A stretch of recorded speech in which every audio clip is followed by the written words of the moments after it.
Matt Reese from Ohio's Country Journal. I'm riding in the cab with John Hoffman here just west of Circleville in Pickaway County, and we're planting some beans today. It's a beautiful day. Temperature's supposed to get up about 80, but then there's a chance of rain coming up for much of the rest of the week. John, how's it planting today in this no-till leftover from corn last year? Everything's going real well, Matt, and we're fortunate that we had the last 3 days we've had several acres that we were able to find dry ground allow us to plant. I think we possibly will be able to run the rest of today.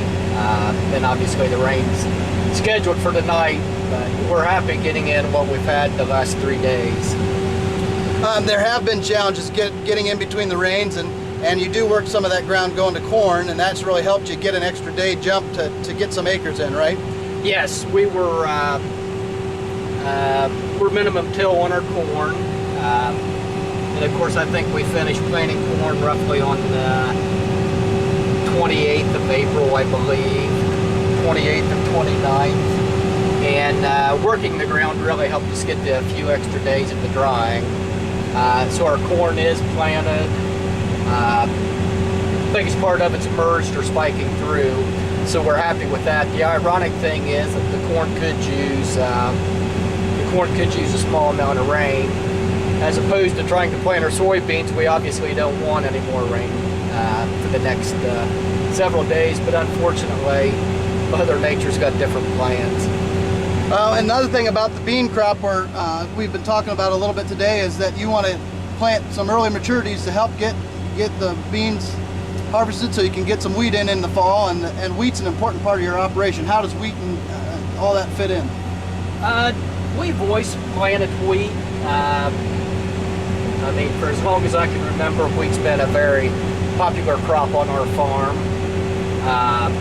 And I do try to put an earlier maturity soybean on the fields that'll go to wheat to try to give us the extra jump so we can be planting wheat by fly date. And through the years, I've found out that earlier beans are yielding fairly competitive with the later maturities. And it's always nice to be able to get quite a few soybeans harvested before right into the 1st of October, into September, 1st of October. So, but the wheat is a big part of our operation. We'll harvest the wheat, and then we'll double crop the soybeans, and that helps give us an extra income stream in the fall. It's nice you can be able to get multiple sources of income off that. Yes. What kind of populations and so forth are we looking at out here today, and what we're working with your corn crop? Our soybeans, I usually drop between 170 to 190.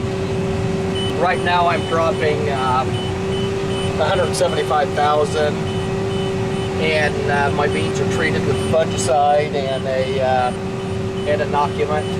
So this spring is ultimately shaping up pretty well, and there have been some challenges, but ultimately you've been able to get in a pretty timely manner. And how many more good days are you going to need to get things wrapped up here, you think, if you can dodge the rains? You know, it's amazing how fast we can plant a crop anymore. If we could start running, if we could continue to run for the next 5 days with what we've already got in the ground, we would easily finish. But I don't think that's possible, so I think 2013 has a June finish date written all over it, unfortunately. Yeah, they're still calling for chances of rain just about every day here for the foreseeable future anyway, right? Yes. And I think it was 2011 that we were basically planted into a wet spring. The outcome of 2011 was very good. Yields were real well.